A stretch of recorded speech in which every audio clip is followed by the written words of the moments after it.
Hey, everybody, welcome to What Drive Us, episode 499. That's 500 minus one for you math enthusiasts out there.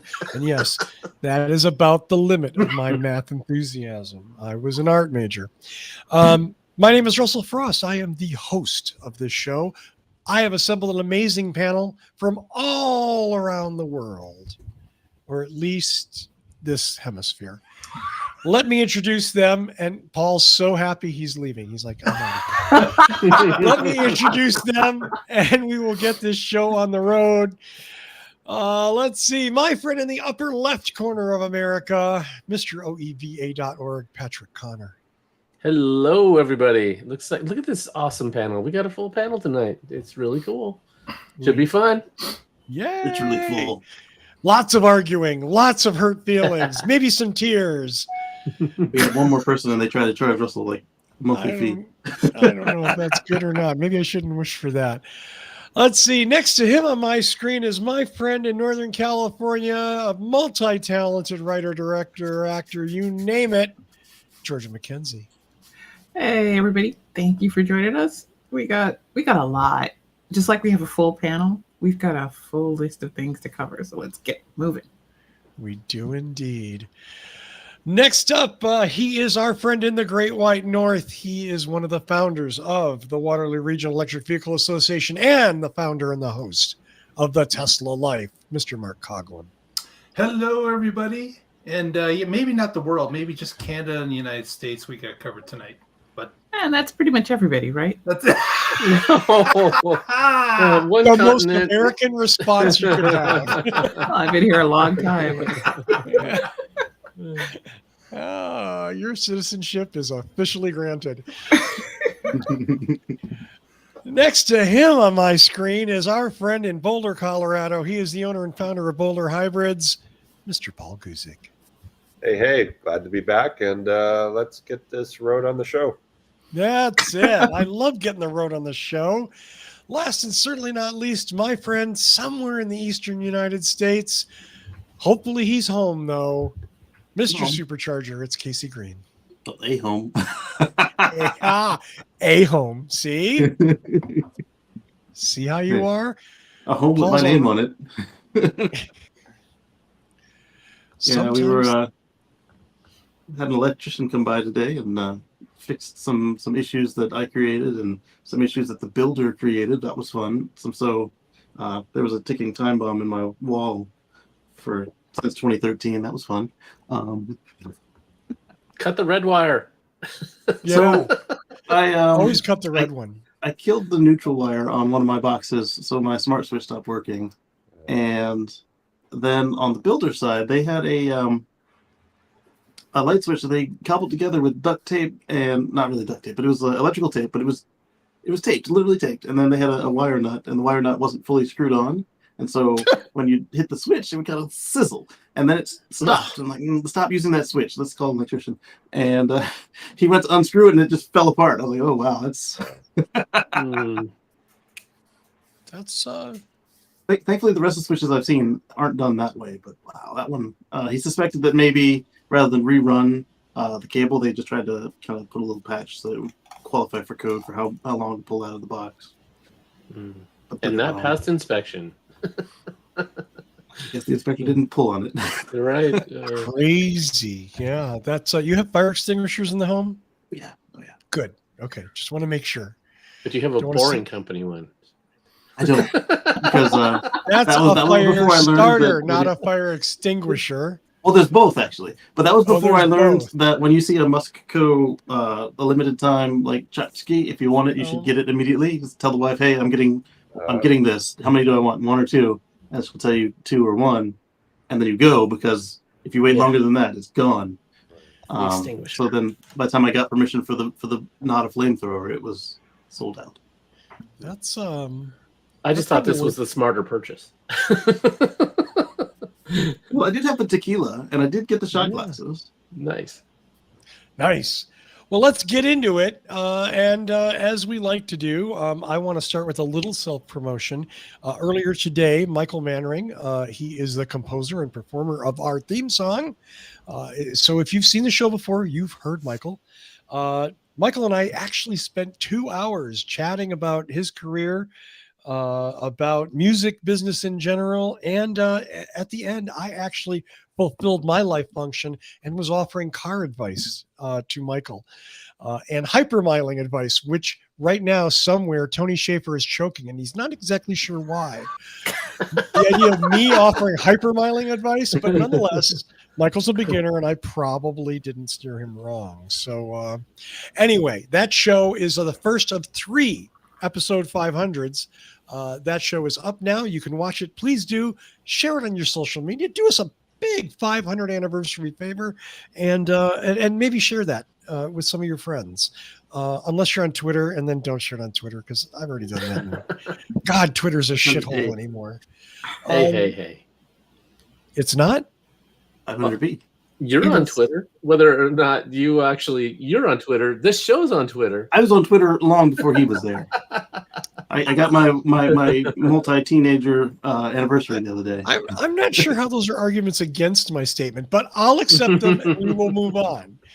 Nonetheless, so anyway, I love Michael. He's a dear friend and a wonderful guy and supported this show for far too long for absolutely no remuneration. Yes, JT, a cold shiver went down his spine. So, I would appreciate it. Any help that any of you out there would be kind enough to offer, that would be fantastic. My thanks to Georgia for helping push that out before it happened too. I appreciate that, Georgia. Let's see. First up on the news, and yes, one of my usual batshit crazy rants. I noticed reading the Washington Post this week, just the average price of a new car is down slightly. I think it's 1.4%, 1.6% from January, right? But wait for the number. The average price of a new car is $48,000 and change. And if that isn't totally fucking crazy, I don't know what is. I hate to sound like Graham Simpson ranting about when a nickel bought a loaf of bread and a beer, but there I am. Here I am, $48,000. This is where we're at. Well, that's an average. That doesn't mean that every new car is $48,000. Of course not. But more math. Sorry. Whenever somebody wants to whine and complain about how they can't buy an EV because they're expensive, I point to that and point out that there's a whole fistful of EVs that you can get starting at under that price that are not punishment boxes or super used if they're new car buyers. Right. I wonder if there's a website that publicizes the average price of a vehicle over the years, because I'm thinking about 5, maybe 4 years ago, before the pandemic, I thought it was 33,000. Yeah, things went crazy during the pandemic. Oh yeah, they did. I'll go searching. I've got where is it? Oh, interesting. Maybe I don't have the link in there. Average pickup truck is because you've got Chevy Silverados selling for $70,000 now. It's crazy.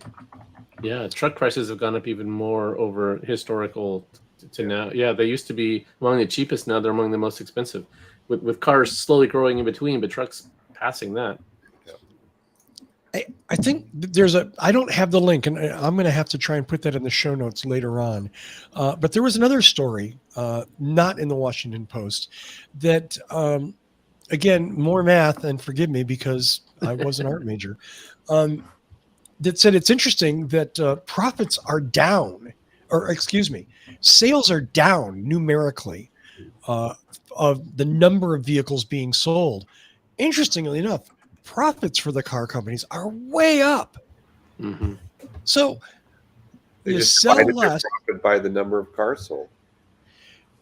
You sell less and you make more. Charge more. I'm feeling a pattern here. Now, we've talked about this on and off for the last couple of months at least, but I feel like as and I don't like this word very much, but as consumers, maybe it's time to take a stand here, kids. Do something. I don't know. No one else. We saw that same thing with gasoline. Their prices went up there was a while where they dropped when nobody was driving, and then after that, when people started driving again, they shot up like crazy. And they might be quick to lower the price when they need to sell more, but they're not willing to do that when they're just profiting more and people are buying it anyway. Yeah, so businesses are loath to give away that extra profit.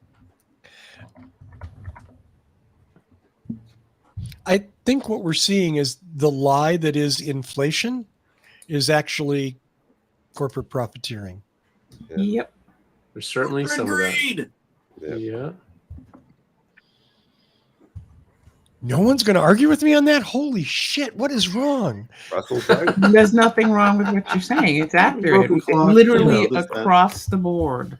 Yeah, and the companies are reporting the data, so it's not like that's some conspiracy theory. I mean, every quarterly report you can see that for many businesses, food right now has dropped in prices, but profits. I mean, remember the egg shortage? Mhm. And they were reporting profits of 700% over last year. 700. We have a greed problem in this country, and that's why I don't say capitalism, because people think if you fix capitalism or you get rid of capitalism, you'll resolve the problem. That's bullshit. We have a greed problem. That means it's long-standing, it's permanent, and it's something we always will have to keep in check. And right now, companies are making money hand over fist and then telling you, well, nothing I can do, it's inflation. Nah, profit problem. Well, it's like P&G talking about how much they raise prices and look at our record-breaking profits. It's like, I wonder why. And it wasn't just like the drugs and the other stuff they do. They were talking about the food divisions. Across the board. And right now we can't even people can't even afford rent in most areas of the country. In most areas of the country, you as a grown ass adult, you could, if you're earning 40 to 50K, 9 times out of 10, you are probably not anywhere where you can afford to live by yourself. So Truth. $48,000 for a car, yeah, that's an average. But when you're stretched and pulled all over the place, throw in some insurance payments for health insurance just because it's smart to have that in a modern world, especially an American modern world where, we got guns coming up all over the place. And hey, guess what? That payment, it really has to be more economical. Cars have to be more economical. But do the car companies give a damn? Well, if you can charge what they charge and sell less, but still make more money, I don't think they do. I mean, Hey, Russell, they were talking about how, we kind of like this whole Tesla thing, sell them for more, and then we don't have to make as many and distribute as many, and we can still do what we've been doing on less cars. And they were saying that as a positive thing. I guess their shareholders think that's good news. But Russell, They've done the shareholders. I put a link in the chat. I found an article on financialsamurai.com for average new car prices. I've got some charts ready for you guys. Yeah, yes. Go ahead, share it. Go, Mark. They have a nice chart in there. You seeing it? Oh, whoa! That's ridiculous. I told you about 3 years or 4 years ago, it was 33,000. That's like 10 or 20 years of growth in 3 years. Yep. Wow. I mean, I knew it was bad, but to see it graphically, wow. Yeah. If only they did that to our pay. They did Having your nose. Never. Yeah, it's going to be a long, hot labor summer. For those who can, don't buy a new car. Let the car company. The used cars did. Yeah. Well, and if people stop buying the used car is more expensive than a new car. It used to be. Yeah, if you thought you were ready to retire in 2019 and then all of a sudden this happened, oh no! You got to work 20 more years.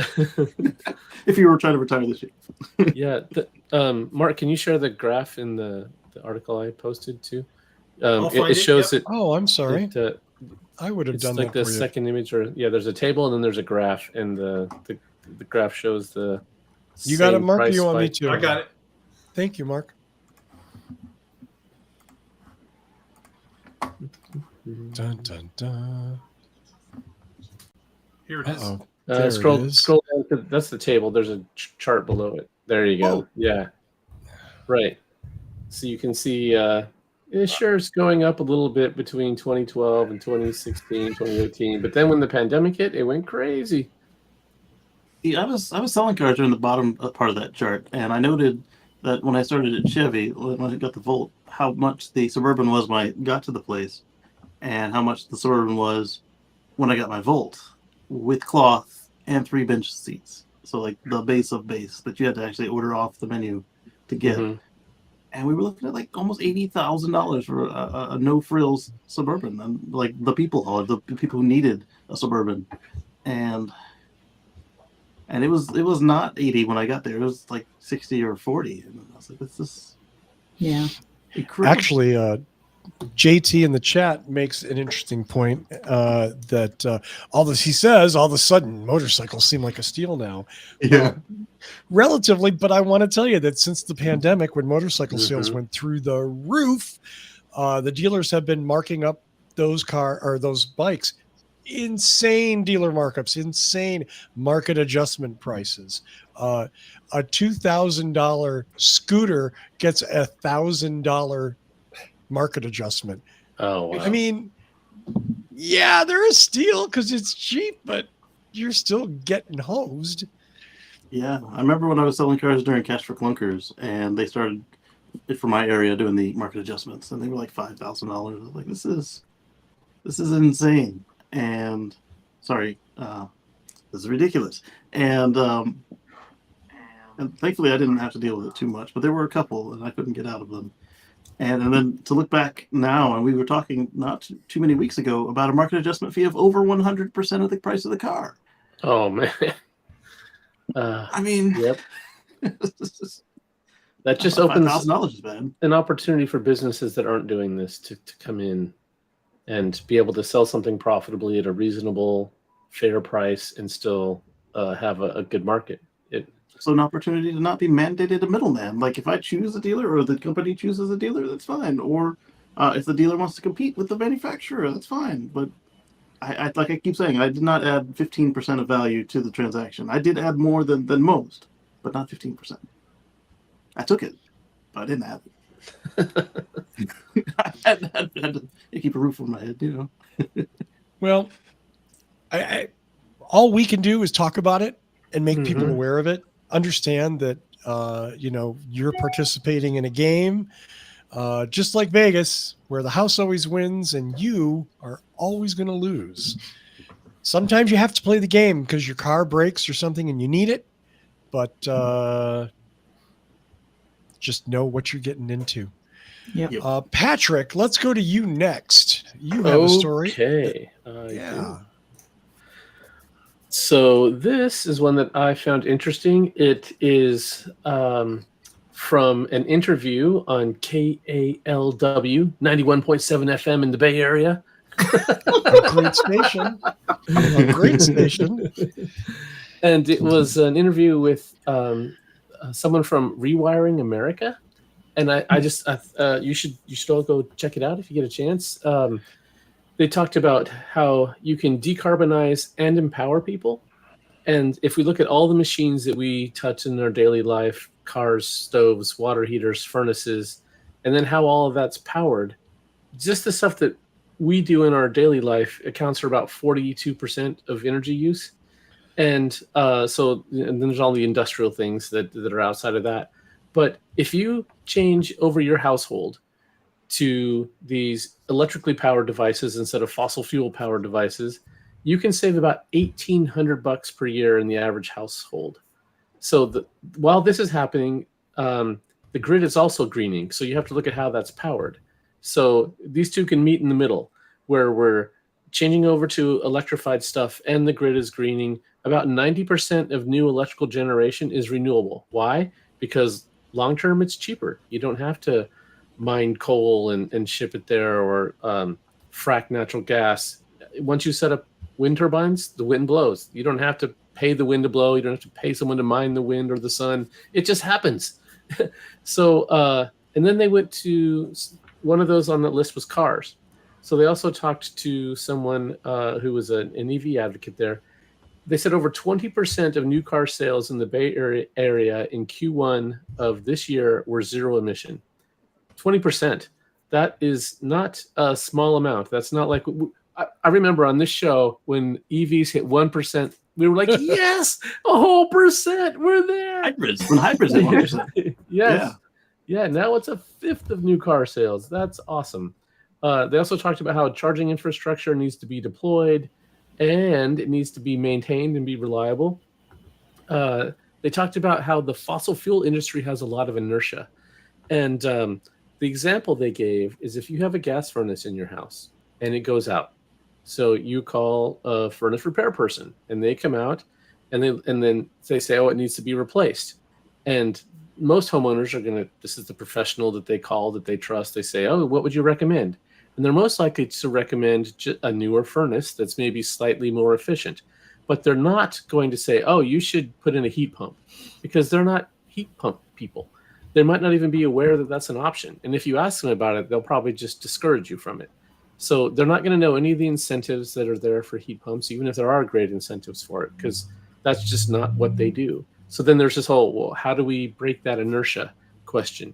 Would incentives for installers help? And just like they're doing incentives for buyers. And it was an interesting discussion. And I think we need to have those conversations. We need to figure out ways to accelerate the change and not just for the few people that want it.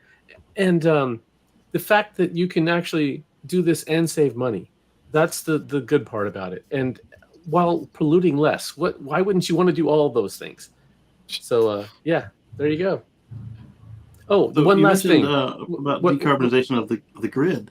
Yeah. And I did an article on Sunday, or covered an article on Sunday, I should say, where we pointed out that the U.S. finally had renewables outclass coal for a moment in the U.S. We talked about it going on for minutes, hours, weeks, months. In Europe, it finally hit home. All the renewables, not counting nuclear, because sometimes I like to throw nuclear in there to just kind of pump it up. Just wind and solar, just those two. Not fancy renewable gases or anything. Literally just those two. Had outclassed coal by a wide margin for the time period they measured. Awesome. Yeah, the last thing they mentioned in the show that I thought was pretty cool was they have a personal electrification planning tool coming out. So you can use that and it'll help you plan out your path to getting your home fully electrified. And you can, with all full accounting of incentives, both federal, state, local, even your utility. And so what's going to be the biggest bang for your buck? Should it be a new countertop, cooktop, or a new water heater, or a new furnace? Or so I thought that was pretty cool. If they can actually help you make a plan and say, okay, this one's the cheapest, and this one, and then you can do like, I'll do one a year for these incentives. Kind of neat. Yeah. I want to find somebody who's competent to give me a quote on a heat pump for the house. Because we're in a natural gas neighborhood, so I replaced the water heater with a on-demand water heater because I didn't know better. I mean, it is better than what the other one was doing, which was just running all day long at full blast. But so it's now it's only burning gas when we shower. But now that they have heat pump water heaters, why not go that route? And why not go heat pump for the house and see what happens? In some regions, if you're plumbed for natural gas, which I should say fossil methane, you're actually required to have at least one appliance using it. So if you have to have at least one, having an on-demand water heater is a good choice, because, like you said, it's not running all the time. It's only when you use it. Exactly. And then they knew they were wrong because they put a 50 amp in for the oven and the stove. So it was just a gimmick. Just the builder had a relationship with some gas appliance dealer, and we're a natural gas neighborhood. Yeah. Nice. Okay, let's move on to the next story. Paul Guzik has something about cars that everybody wants so bad.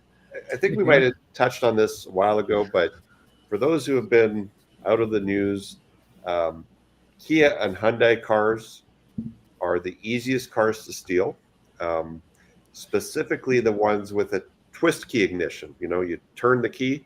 If it's a push button start car and you have a Kia Hyundai, you can ignore the rest of this topic. They're fine. But for some stupid reason, Kia and Hyundai for the last 20 years have not been using immobilizer chips in their cars. And now it's common knowledge on the crackhead community. And these cars are real easy to steal. And guess what? They're the #1 stolen cars in the country now. Surprise, There are surprise. a couple of cities where they won't insure you at all if you Yeah, say a lot I got a Kia this or a Hyundai that. A couple of the big insurance companies won't write policies. And the reason is not only the car's getting stolen a lot, but meth head steals your car, contaminates it with meth, and they have to total the car. They can't remediate it and give it back to you. So they have to junk the whole car. Damn. So they crashed another car with your car while on meth. And Wait, twice. so why why would that be? I am not very familiar with meth. It's outside of my scope of experience. Nor am I an expert on meth, but I will say that Russell. Oh. yeah, we need Oh, wow. Oh, man. That was wrong. So some of these cars is so bad you don't even have to pick the lock. I mean, like with any sort of skill. Like they were taking like the empty end of the USB micro B cable. Deal with the USB cable. Yeah, and not with data. Like just the physical port was enough to rip the car off. So meth head needs to go to the next town. He needs a car. He goes and he takes a car that's real easy to steal. Goes joyriding until it runs out of gas, and then dumps it on the side of the road. And they smoke meth in the car while they're joyriding, and that's a big no-no. You cannot, if you're an insurance company, you cannot give that car back to the customer. Wow, did not know that. Yeah, so Now, it's I bad. need to. I would ask. Has anybody checked Hyundai and Kia's sales? I'm just saying. Is there a synergy going on here where they have not resolved this little issue? Well, their sales didn't seem to be hurt by it. No. It probably would have cost them $50 more in the factory to add an immobilizer chip into the car, but they chose not. Very most getting gouged. And the damage that they are facing now from the consumer backlash, the insurance companies, it's going to cost them hundreds of millions of dollars. Now, they do have a fix, supposedly, if you call your Hyundai or Kia dealer, and they will put in a security system for your car. But of course, there's a 6-month waiting list to have this work done, and the cars are still getting stolen. And they were the only company that did this. Every other company pretty much has an immobilizer chip, except maybe on their lowest trim level car. And word is out in the bad people community that if you need a car, go help yourself to a Hyundai or Kia with the twist key ignition. If I'm not mistaken, like on those other brands that don't have the immobilizer, it was like just the bare steel key. But on these particular Hyundai and Kias, they made it look like the one with the immobilizer, but by putting plastic cap at the top. But it wasn't. Correct. Right. It's the pseudo immobilizer. It's got the feel good immobilizer. As a public service, anybody watching this, if you have friends, family, coworkers that drive these cars, please tell them to go get some kind of immobilizer installed, or an aftermarket alarm system, or worst case, an Apple AirTag tracker. So when your car goes missing, the cops can go, down. And then they can junk it because it was stolen by Because you. they'll catch it before they get to their meth dealer Okay. and not contaminate. Curious, Paul, but with your experience, would you say like a club is a good thing to install in a used car? It would help, but I read about 3 or 4 articles that said buy a club. yeah. Oh wow, 1990s calling. They want their club back. Hey, I still have my club. Speaking of Mark, here's props to Canada, Mark. about 20 years ago, the Canadian government said, if you're going to sell a car in this country, you have to have a factory immobilizer. And guess what? All the Kia and Hyundai sold in Canada have immobilizers. So they had the engineering and they already install it in other countries. But because they could save $50 a car in the US, they didn't install them in the US market cars. So if Shout you're out Rather to than our by the Spain millions, cousins it in the can't north. cost you if you're $50 in still. Canada, you're going to have more trouble. You're going to have Yeah. Oh, you know what would really suck? You know how you always see on New Jersey and Ontario plates everywhere? You have an Ontario Hyundai in one of these towns, and they get back and somebody smashed the window because the thing didn't work. They'd be pissed. It's still Well, cheaper than a new car. Yes. So, Yes. so shame on Hyundai and Kia. I think they've learned their lesson, but they're going to be digging out from this reputation for years now. And I've had multiple people tell me I would never buy one of those cars. I had mine stolen. My brother-in-law had theirs stolen. Company didn't give a crap. My insurance company is giving me a hard time now. The brand damage they did for such a trivial thing that they could have resolved at the factory was just stupid. So, How long did it take Audi to dig out from the pedals that weren't even actually close together? yeah, or Ford to dig out from the Pintos. Rollovers. The Pintos too. Pintos and the rollovers. Yeah. So once again, stupid car companies trying to save a few bucks, damaging consumers. At least the stolen cars is not a safety issue for the driver of the car, unless they're on meth and drive into a pole.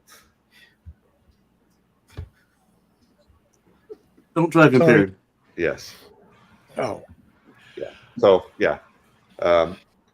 don't buy one of those cars unless you know it has an immobilizer. Talk to the dealer. Talk to even like a Best Buy about installing something. But they're just too easy to steal for these guys.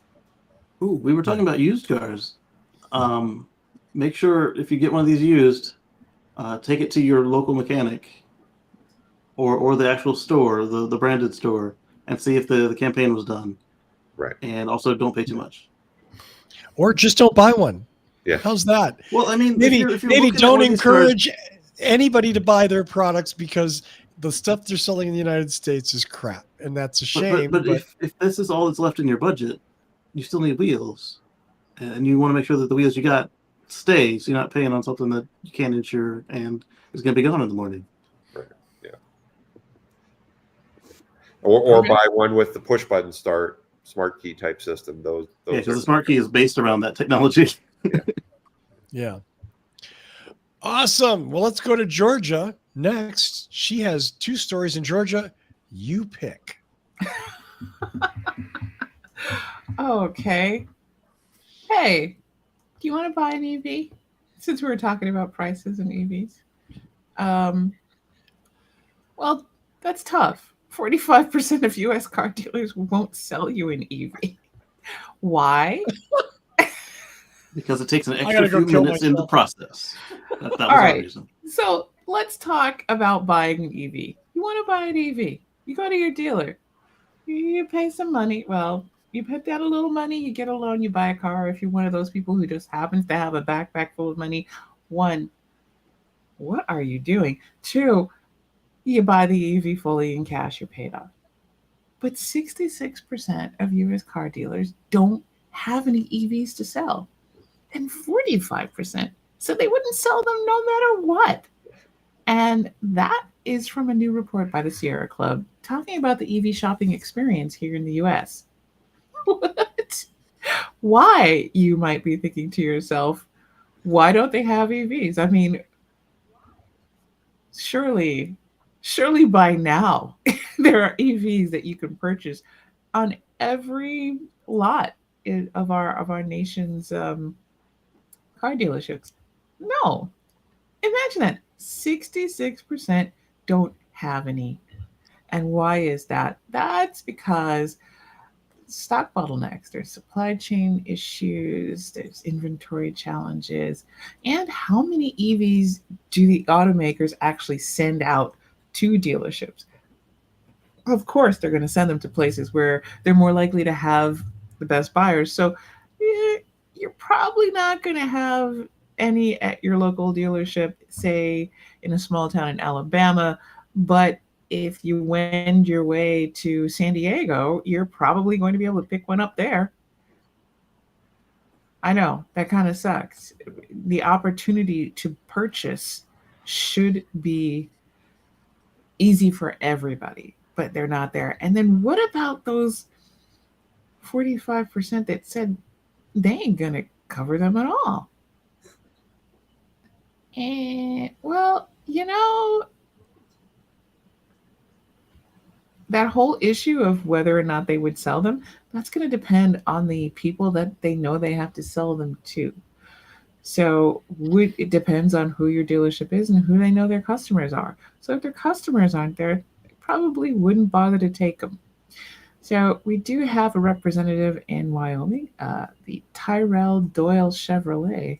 Shout out to you in Wyoming. They said they'd need to install chargers first before the automakers will send us EVs to sell. Yeah, some of the dealer programs are that way. Yeah. And that only makes sense. Or You have to be able to. You have to be able to charge them so people can actually Drive them off the lot. drive them. Mm-hmm. Although, I don't know, maybe we bring a power $1 million cord per and store. while we're negotiating, we plug in the one we want. No, Yeah, that's not how exactly. it works. Yeah. And I don't know how that's going to work, because are the dealers responsible for providing these chargers, or the people that they sell for? And if so, who covers the cost? If they're not picking up that cost, or if the dealership does not have the money for it, They've This is got prob- the money. They don't want to spend $1 million. That's some of the No, some of they the don't want, of manufacturers. course they don't want to. They want to Yeah. make $1 million. They don't want to actually spend it. That's how rich people Right. stay rich. They're cheap. Now, the thing is, this is a good reason to have public chargers, so we can spread out the amount of dealerships that actually have EVs to sell and allow people to purchase an EV easily, locally. We hear a lot about shop and buy local, but you can't really do that with your EV. So what the hell, man?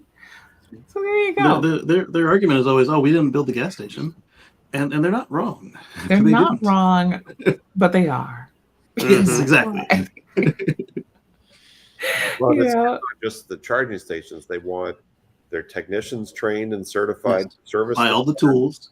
Buy all these new tools, and so Software. the dealership owner goes, "Well, geez, if I got to spend $500,000 or $1 On million one car. before I make a profit, I don't want to do it." But they don't realize that if they don't do this, they probably won't have a business in 5 years, depending on there's what the country. there's some curious statistics that came out of the Sierra Club research. One is that only 27% of dealers in the Western region had EVs available for sale, just the lowest availability. But they sold far more EVs than the rest of the US.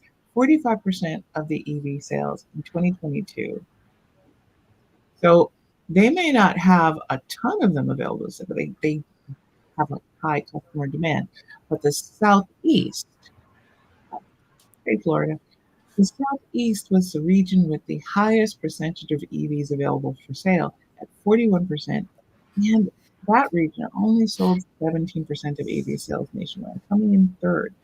So there's a big question there, how do we do this? How do we fix that? And I think the hidden question that is not dealt with in the article is there an impact of personal persuasion on whether or not they want to buy or own an EV or anything else like that? I mean, maybe would it be better to have the truck dealerships have Rivians versus maybe having Teslas, unless it's a Tesla truck? Because for a lot of people, if they're going to buy a car or a vehicle or spend that much money, they need a work vehicle, and that work vehicle has to be a truck. So there's a lot of questions that I thought are hidden in this study and I don't see answered. But there you go. And a lot of those truck buyers don't have to have a truck; they want a truck. Where are they going to get the extra boost that they've been looking for all their lives, Paul? And some of them would be so much better with a trade van, but they won't even consider it. I would say that if you're in an EV desert where you can't readily get an EV off of a lot, do your research, find the vehicle you want, talk to other people online that own the vehicle, make sure you understand what you're getting into and what other people have experienced with the vehicle, and then use the internet or your telephone to call around to the different dealerships around your state, even outside of your state, and find somebody that sells those EVs and actually order it. Or you might have to visit wait Paul. a little bit longer. You may have to do that, but at least you're getting an EV. You bring it into an EV desert, and you can enjoy an EV and show others that that you were smart enough to do it and can explain that to others. Like that's I and Casey and Patrick all did this maybe 8 years ago when we started with EVs. In our regions, they were light as well. We had to go looking. We had to go searching. In our areas, we don't have to do that anymore. But in some areas of the U.S., that is still required, and that's what this story sounds like it's about. Yep. And to George's point about the looking regionally, they do ship cars, and Paul will ship you a car as long as you're outside of Colorado. If you're inside of Colorado, he's got to add the freaking plastic bag tax to it. So, so you just come pick it up. I know. No, there's plenty of ways to move a car around the country if you don't have time to go drive it, or you don't want to stop and charge it if it has a limited range. People transport thousands of cars a day on car haulers around the country. So. Yeah, to Mark's point, if you want to find out about what EVs are around and what dealerships are good, I would say go join your local EV club, or at least show up at one of their meetings and chat with them. Yeah. They're enthusiasts and they're a resource for you. You can just search for Electric Vehicle Association, and then you can, from that website, find one that's in your area. That's definitely a good resource. We have people show up at our events all the time and just ask us questions about how does this work, how's that work, how do you charge it, how far can you go, all kinds of questions. And then the Sierra Club's been doing these things for a while, and friend of the show, John Volker, who's been on here a couple times, he had a lot to say one year when their report came out, and there were dealers people would come in and ask about buying an EV, and they would just say, "Oh, you don't want to do that. Those are no good. You want to buy one of these vehicles here." And they would try to sell them whatever gas car was on special that week that they were getting some commission on, and it was actually. EVs are turning out to be a good conquest brand. There's a lot of people that are willing to switch brands when they switch to an EV. They're already making a big change, and so they're not going to have brand loyalty. But if you can get them into your EV, they might have brand loyalty with that one. So the dealerships have a really good opportunity here. They're not taking advantage of it. My favorites are when you hear the stories about folks who call ahead, like, "Hey, it's Monday. I'll be there on Wednesday or Thursday, not even Friday. Like, be on Wednesday or Thursday. I'd like to have this car ready to show." And they never pull it out. It's still pushed in the back. It's not charged. There's no air in the tires. It's dusty. And they get there and they're like, "Oh, well, how about this gas car? Like, I don't want gas cars. That's not why I'm here." And then you leave, and you're pissed off because they literally tried to waste your time. That's exactly what happened to me with the Mercedes B-Class. They had an electric Mercedes B-Class. I think it was 2015 maybe. And so I called the dealership on Wednesday, made an appointment to be there Saturday. And I said, "Okay, make sure it's charged up. I want to, take it for a test drive." And they're like, "Sure, no problem." I got there. It had like 2 miles of range on it. And they did have a charging station, but it was blocked by gas cars. So they didn't even and not the cars for the customer and service, but literally their own new car sales. Yes, exactly. Yeah. So they were not really working on selling that car. No, they were just hoping that if I showed up, that they could sell me something else. And, or you show up with a wad full of cash and they can do the paperwork and figure the rest out later. But both of those are not conducive to actually making business. Right. Yeah. While we're tagging on dealers, I want to bring up something that didn't make the news. The early News lineup. It was an article in The Nation this week that was, to say disturbing but not surprising would be an understatement. It was details from a former Ford regional sales manager on how when Joe Louis tried to become a Ford dealer in 1948, all of the Ford dealers said, no, we don't want that. It's bad for our brand. And that's probably the nicest thing most of them said. If you don't know who Joe Louis was probably at the time one of the most famous Americans on the planet. In 1938, he beat the crap out of Nazi hero Max Schmeling. He was a huge, huge figure. So the idea that the Ford dealers were horrified that a black man might own a Ford dealership in Chicago. Wow. Just wow. That's all I got. Yeah. Car dealers suck. Oh. Well, then I'm going to move right on to my next story. You're right. Car dealers suck. All right. Y'all remember the smart car? Okay. How about a smarter smart car? The one thing I had against the smart car was that it felt silly to me that we had this cute, compact, little efficient vehicle that's great little commuter car, and it's gas. It wasn't even that efficient of gas. And it wasn't even all that efficient at gas. And I was like, but why not EV? Well, guess what? We now have the mini EV. And I'm going to, Mr. Russell, would you mind terribly? No, give me a moment and I will do that. So go for it. Yes, these are, of course, my favorite things. Tiny little cute baby vehicles from China because I have a problem. And but I've always felt that we have missed out here in America. We just keep getting bigger and bigger, just like if anybody remembers the old SNL Canyonero. You know, why not the micro EV? Why not a two-seater?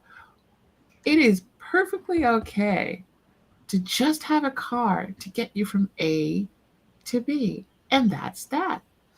And until an Escalade plows into you. Well, that's the problem we're going to have just because we keep. That's where the tritium cell comes in. We have two of them and these days. But I think that one of the things we should be looking forward to is keeping it small, keeping it important, keeping it somewhere between the full-size car or van or truck and just a basic small car to get from A to B. And it's not, to me, it's like, yes, it's a car, but it's not quite the full car that we use to commute in. We don't need to have all that.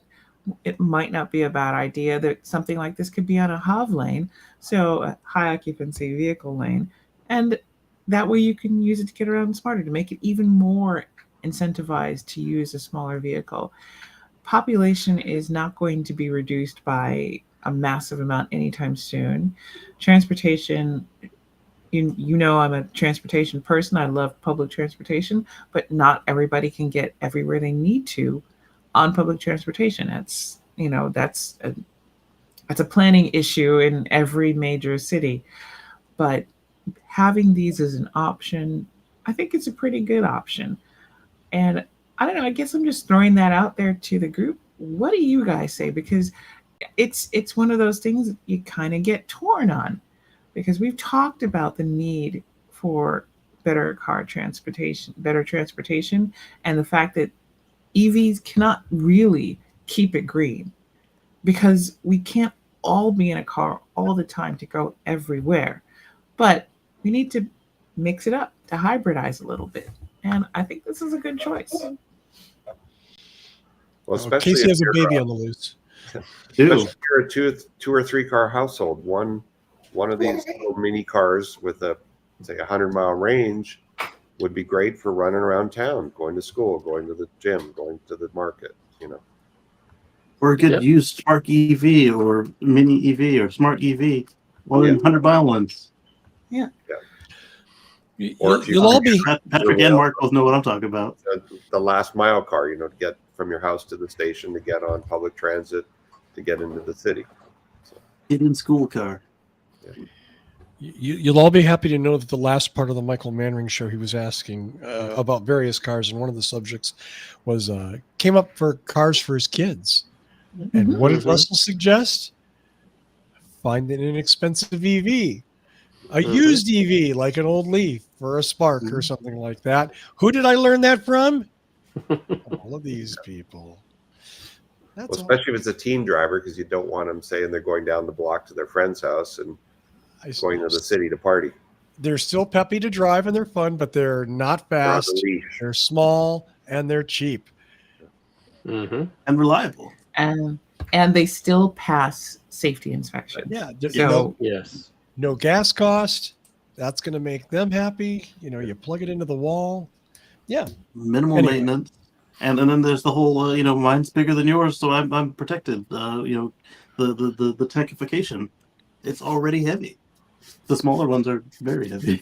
You didn't really just make the size matters argument, did you, Casey? No, I was making the you don't need an SUV argument, because to have the weight, the smaller, lower range cars were heavier, but the current ones are within a couple 100 pounds of the non-gas one, or the non-electric ones. Absolutely. For this particular car that you showed, Georgia, I'm actually surprised that Daimler's not going after them for using the Mini brand. I don't know what the legalities of that are, but I would assume Daimler or whoever would have that locked up.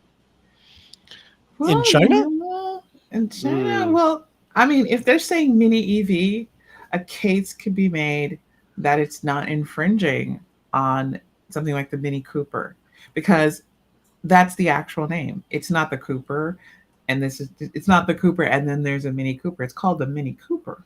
The Mini Cooper is in China, they respect trademark laws. I'm just going to say, not exactly the center of the earth. You can't sell that car in Europe with that name or in North America. IP rights. But they'll call it something else, and it won't matter. And I mean, they can call it the Mini EV. Now, that's not the name. That's just the description. We have it on. Yeah. Can you look at this and not tell me it's small? Well, I honestly, especially as a person who's like a real big fan of the Mini Cooper, even though I won't drive one. and don't ever own one, by the way. I think I described it to Russell as driving it felt like a Chihuahua humping a Great Dane. It was a lot of effort for very little output. And I said, no, that was not what I wanted to spend my money on. So I went with the Fit. But it's, to me, I'm not going to be confused about this. I think that's true. It's the most uncooperish Mini that I've ever seen. It looks like half a Datsun. Which half? Back. Or back? The bad half. Thank you. That was the setup. I can't give you any more. Okay, kids. Well, I think we've covered a lot of news. Maybe not everything, but we have covered a lot of news, and it is time to say goodnight. So I'm going to start the shout-outs with Mr. Casey Green. If you like this and you'd like a longer duration of this, although this last week was actually shorter than this, believe it or not, you can catch us here at youtube.com at Casey Green. It's called Let's Chat. And it's every Sunday morning, or Sunday afternoon, actually, at 1:10 Eastern. And hope to see you there. Also, give this video a thumbs up. Thank you so much, Casey Green. Who next? Paul, you look like you might be falling asleep. So do some shout-outs and get out of here. Yeah, I understand. As always, everybody in the Colorado region, if you have a hybrid or an EV, needed service, need to buy one, give us a call. Check out our website, boulderhc.com. Do it. I bought my car from Paul, and I may not be the smartest person on the panel, but I got a really cool car. Mr. Connor. Hello. We gave the plug for your local EV club. I'm with the Oregon Electric Vehicle Association. You can find us at oeva.org. Check it out.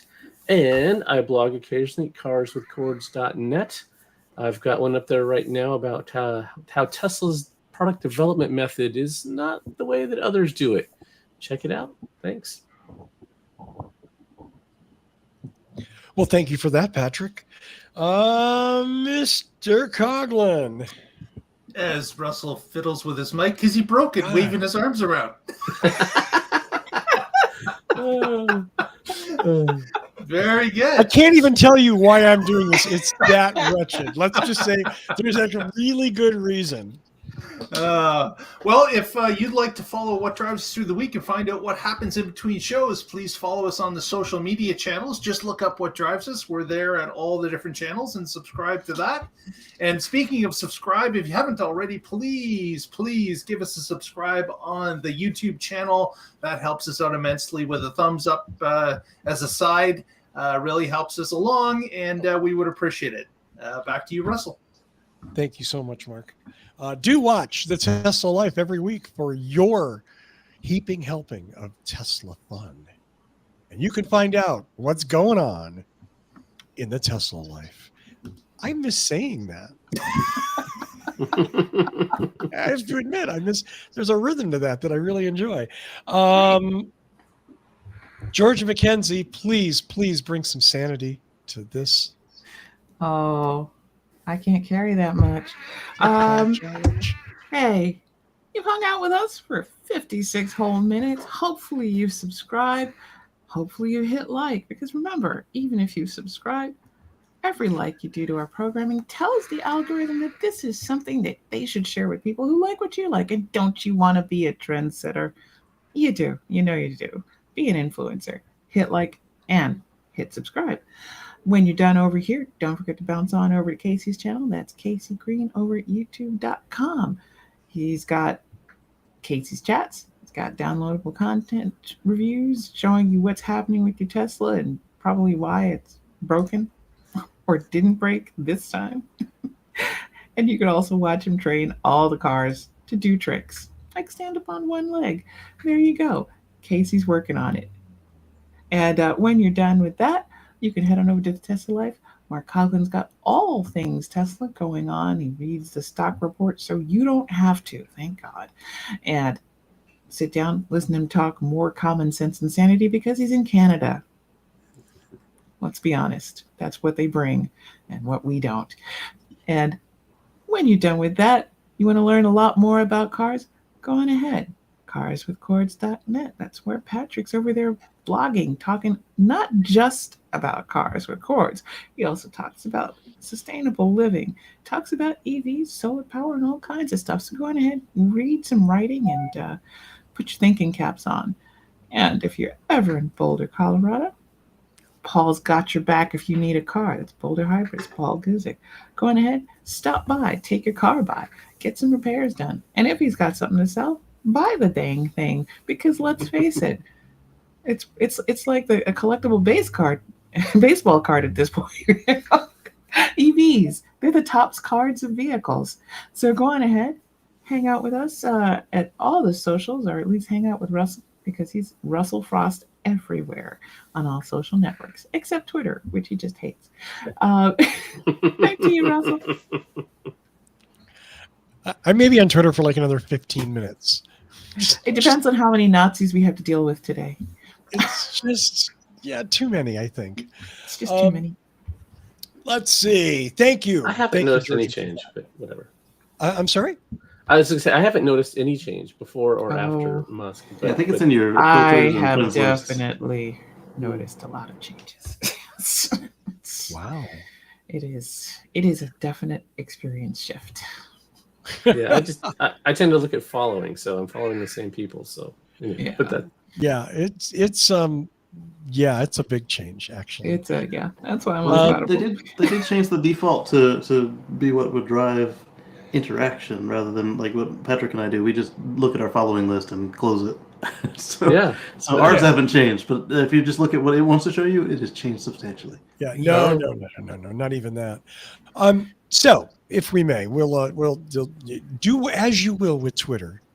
That's everyone's. There you go. Right. Let's see. Once again, I want to encourage you, implore you, beg you, crawling on my belly like an animal, to watch the first of 3 episode 500s that was posted this afternoon. It's a 2-hour interview with Michael Mannering. Finishes with a song. We talk about cars. We talk about bases. We talk about Michael Hedges and Jocko and everything. I'm happy with it. If you're interested at all in music, great episode to watch. Coming up, there will be an episode with, I don't want to say original, but old school panelists that have not been on the show, in some cases for years. That episode, special episode 500, will drop in a few days. And then, of course, next Wednesday, the official episode 500 with hopefully everybody you see here. And we will probably be drinking, I don't know, Water. Somebody will. Paul might have a beer. Drinking games. Yeah, we All might. right. Yeah. It's All right, 4 this umbrellas and 2 like monkeys with a sword. Started 0. I'm just saying. I don't know. Should be fun. Should be Should be fun. fun. And I'd love to say I have some surprises. Maybe I do. Maybe I don't. I'm not going to say that. I'm just going to say watch it because it'll be a great episode. And we'll talk about the news like we always do. As Russell always, will sing the entire Renaissance album by Beyonce. Join us. That would be a surprise. That would be a that surprise. would kill the show. Dead. But And I then you might- get the copyright strike after the. yeah, You're I was bleeding. gonna say, somebody's attorney would be on the phone with me before we even stop. Like, just quit this shit now. I think they're about to dial now. Go Yeah, ahead, Russell. exactly. You mentioned her name, and you're not allowed to, sir. Thanks for watching our last show ever. Bye. Thank you. You know, what a way to go out, though.